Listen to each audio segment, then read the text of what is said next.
नमस्कार मंडळी, तिखट पाहुणचार रेसिपीज मध्ये तुम्हा सर्वांचे पुन्हा एकदा स्वागत. आज मी गणपती बाप्पाच्या प्रसादासाठी खमंग खुसखुशीत असे गूळ आणि ओलं खोबरं वापरून चविष्ट असं सारण तयार करून हे तळणीचे मोदक तयार केलेले आहे. तयार होणारे मोदक हे चवीला अप्रतिम असे लागतात. आवाजावरून समजलेच असेल की किती कुरकुरीत आणि खुसखुशीत हे मोदक तयार झालेले आहे. तयार होणारे मोदक हे 8 दिवस चांगले टिकतात. हवाबंद डब्यामध्ये तुम्ही हे स्टोअर करू शकतात. त्यामुळे प्रसादासाठी तुम्ही हे अगोदर सुद्धा तयार करून ठेवू शकतात. तर चला मग माझ्या पद्धतीने हे तळणीचे मोदक कसे करायचे ते बघूया. तर सुरुवातीला मोदकाचे सारण तयार करूया. त्यासाठी गॅसवर कढई ठेवून त्यामध्ये 2 चमचे साजूक तूप घातलं. तूप गरम झाल्यावर त्यामध्ये 1 चमचा खसखस घातली. खसखस बारीक गॅसवर हलकीशी परतवून घ्यायची. त्यानंतर यामध्ये 1 वाटी खोवलेलं नारळ घालायचं आहे. यालाच आपण नारळाचा चव असं देखील म्हणतो. इथे हे खोवलेला नारळ बारीक गॅसवरच 3 ते 4 मिनिटं चांगलं एकसारखं परतत तुपामध्ये एकजीव करत भाजून घ्यायचं. ओलं नारळऐवजी तुम्ही डेसिकेटेड कोकोनट सुद्धा वापरू शकता किंवा इथे जे सुकं खोबरं असतं ते सुद्धा किसून घेऊ शकता. परंतु ओल्या नारळाचा जो स्वाद असतो तो काही वेगळाच असतो. त्यामुळे एकदा या पद्धतीने नक्की करून बघा.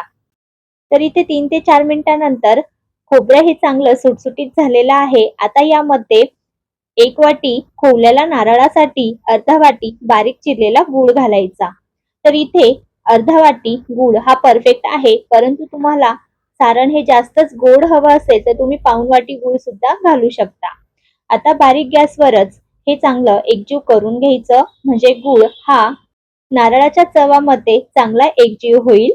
गूळ हा बारीक चिरलेला असल्यामुळे तो लवकर पटकन मेल्ट होतो आणि बघा सारण हे असं थोडंसं ओलसर दिसायला लागतं.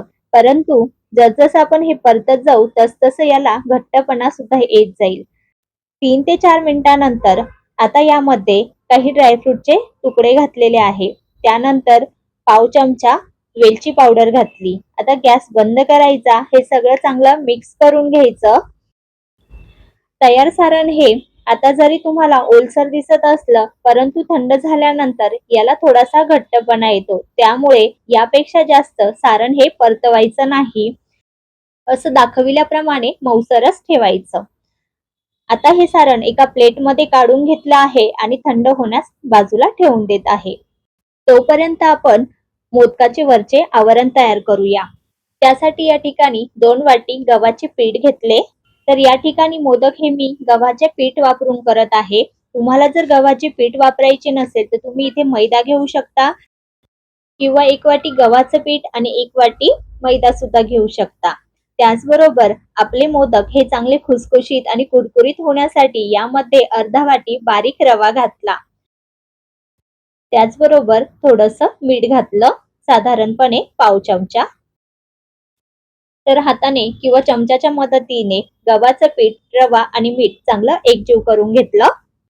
आणि आता यामध्ये 4 छोटे चमचे तेलाचे मोहन घातले. तुम्ही तेलाऐवजी तूप सुद्धा वापरू शकता. आणि चमच्याने चांगलं मिक्स करून घेतलं.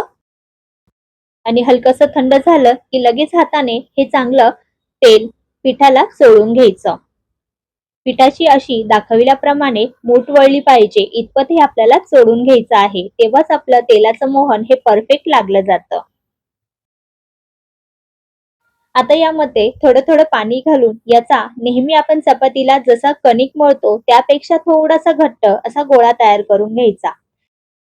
पिठामध्ये पाणी घालत असताना ते असं दाखविल्याप्रमाणे थोडं थोडं घाला, म्हणजे पाण्याचा हा अंदाज चुकत नाही. त्यामुळे पीठ सुद्धा व्यवस्थित मळलं जातं.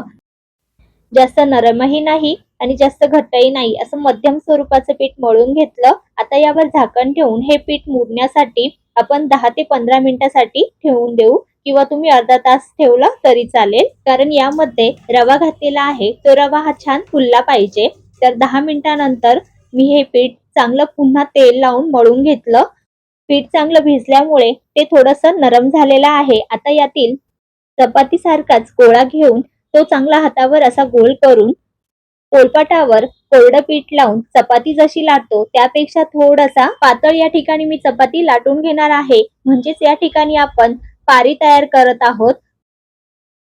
अशी पातळ चपाती लाटल्यानंतर ग्लासच्या मदतीने आपण ह्या पाऱ्या कट करून घेणार आहोत. त्यामुळे वेळ देखील वाचतो आणि पटापट हे मोदक तयार होतात. किंवा तुम्ही छोटे छोटे गोळे तयार करून एक एक पारी सुद्धा लाटून घेऊ शकता. तर बघा या ठिकाणी नेहमीपेक्षा थोडीशी पातळ चपाती लाटून घेतली आहे आणि आता दाखविल्याप्रमाणे ग्लास किंवा वाटीच्या मदतीने जेवढा आपल्याला मोदक हवा, लहान, मोठा किंवा मध्यम स्वरूपाचा, तसं हे आपल्याला पारी कट करून घ्यायची आहे. तर इथं मी छोट्या आकाराचेच मोदक तयार करणार आहे. त्यामुळे छोटाच ग्लास घेतलेला आहे, जो आपला रेग्युलर घरामध्ये असतो तो. आणि बघा आता एक्स्ट्राचं जे पीठ आहे ते काढून घ्यायचं. तर या ठिकाणी अगदी सोप्या पद्धतीने एकाच वेळेस आपण 6 ते 7 मोदक तयार करू शकतो आणि तयार होणारे मोदक हे एकसारख्या आकारात तयार होतात. तर हे आपण ज्या पाऱ्या आहेत त्या एका प्लेटमध्ये काढून घेऊ आणि लगेच मोदक तयार करायला घेऊ. आणि जे मळलेलं पीठ असतं ते आपल्याला झाकूनच ठेवायचं आहे, त्यामुळे पीठ हे कोरडं पडत नाही. तर हे सुद्धा लक्षात ठेवा. तर चला आता मोदक भरायला घेऊ. तर बघा तयार केलेल्या सारणाचा असा एक छोटासा गोळा घ्यायचा, तो मध्यभागी ठेवायचा आणि तयार पारी ही कडेने अशी 2 बोटांच्या मदतीने त्याला अशा कळ्या पाडत जायच्या. म्हणजेच अंगठा आणि जो मधलं बोट आहे त्याने कळ्या तयार करत जायच्या. म्हणजेच त्या कळ्या दाबायच्या आणि जे अंगठ्याच्या शेजारचं बोट आहे त्यानी कळीमध्ये किती अंतर ठेवायचं तेवढं माप घेत चालायचं. तर या ठिकाणी बघा खूपच सोप्या पद्धतीने 10 ते 12 कळ्या पाडून घेतल्या आहे आणि आता ह्या कळ्या बघा अशा बोटांच्या मदतीने वर करायच्या. आतलं सारण हे दाबत चालायचं आणि वरती सर्व कळ्या एकवटून असं छोटंसं टोक तयार करायचं. जर जास्त एक्स्ट्राचं पीठ असेल तर ते काढून घ्यायचं, परंतु काही गरज वाटत नाही. परफेक्ट असा मोदक तयार झालेला आहे.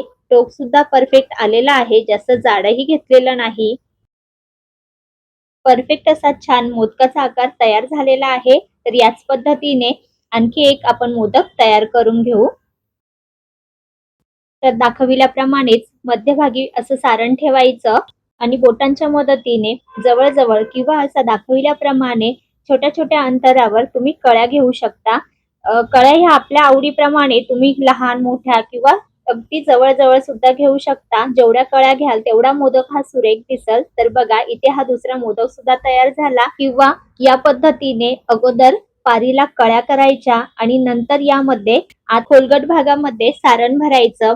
कोणत्याही पद्धतीने करा, अगदी सुरेख हे मोदक तयार होतात. तर याच पद्धतीने मी सर्व मोदक तयार करून घेतले आहे. बघा किती सुरेख तयार झालेले आहे. एकसारखे दिसत आहे आणि कळ्या देखील सुरेख पडलेल्या आहेत. तयार झालेले मोदक हे तुम्ही उकडून सुद्धा घेऊ शकता, परंतु या ठिकाणी आपण तळून घेणार आहोत. त्यासाठी गॅसवर मी अगोदरच तेल हे तापत ठेवलेलं होतं. तर चला मोदक तळायला घेऊ. मोदक तळत असताना गॅसची फ्लेम ही कमीच ठेवायची किंवा लो टू मीडियम फ्लेमवर मोदक तळायचे. मोदक हे हाय फ्लेमवर तळू नका किंवा तेल सुद्धा जास्त कडकडीत तापवून घेऊ नका, नाहीतर मग ते वरतून तळल्यासारखे दिसतात पण आतून कच्चेच राहतात. तर या ठिकाणी मी अर्धेच मोदक तयार करून घेतलेले आहे, बाकीचे मी नंतर तयार करणार आहे. तर पहिल्या बॅच मध्ये मी सर्व कढईत मावतील तेवढे सर्व मोदक तळून घेणार आहे. कढई मोठी असल्याने या ठिकाणी एकाच बॅच मध्ये सर्व मोदक तळले गेलेले आहे. मोदक तेलात सोडल्यानंतर सुरुवातीला लगेच त्याला चमच्याने हलवायचं नाही. 2 ते 3 मिनिटांनंतर झाऱ्याच्या मदतीने असे ते हलकेसे वरती करायचे आणि नंतर दाखविल्याप्रमाणे झाऱ्याच्या मदतीने बघा गोलाकार झाऱ्या फिरवत एकसारखे मोदक तळून घ्यायचे आहे. असे केल्याने मोदक हे एकाच बाजूने न तळता सर्व बाजूने व्यवस्थितरित्या तळले जातात. मोदक तळत असताना 3 ते 4 मिनिटांनंतर मोदक हे उलटे होतात, म्हणजे टोकाकडील बाजू ही खाली तळाला जाते. तर असं मोदकाचे सारण जेव्हा एका साईडला कलंडते तेव्हा असं होतं. तर मोदक हा एकाच बाजूने न तळता तो सर्व बाजूने तळला जावा यासाठी बाजू पलटत किंवा दाखविल्याप्रमाणे मोदक हा एकावर एक ठेवून तो व्यवस्थित सर्व बाजूनी तळला जाईल या पद्धतीने चमच्याने किंवा झाऱ्याच्या मदतीने असं फिरवत तो तळून घ्यायचा. किंवा झाऱ्याच्या मदतीने बघा दाखविल्याप्रमाणे जर असं गोल गोल फिरवत जर तुम्ही मोदक तळले तर ते चांगले एकसारखे तळले जातात. जर असं केलं नाही तर मग मोदकाची बाजू पलटून ती फक्त टोकाच्या साईडनेच एकसारखी अशी लाल होत जाते. त्यामुळे मोदक हा एकसारखा तळला जावा किंवा एकसारखा रंग यावा यासाठी ही प्रोसेस नक्की करा.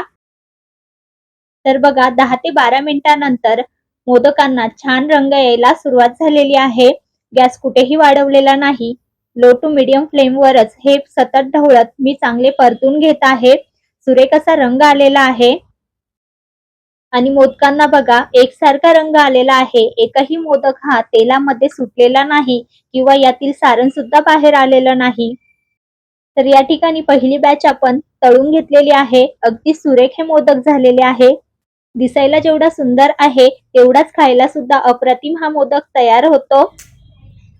आवाज बघा, अगदी कुरकुरीत आणि खुसखुशीत हे मोदक तयार झालेले आहेत. तर नक्की करून बघा. तर आजचे हे गव्हाच्या पिठाचे गूळ आणि ओलं खोबरं घालून तयार झालेले मोदक तुम्हाला कसे वाटले हे कमेंट करून सांगा. आवडल्यास रेसिपीला लाईक करा आणि अशाच नवनवीन रेसिपीज बघण्यासाठी आपल्या तिखट पाहुणचार रेसिपीजला सबस्क्राईब सुद्धा करा. पुन्हा भेटूया एका नवीन रेसिपी सोबत. तोपर्यंत धन्यवाद.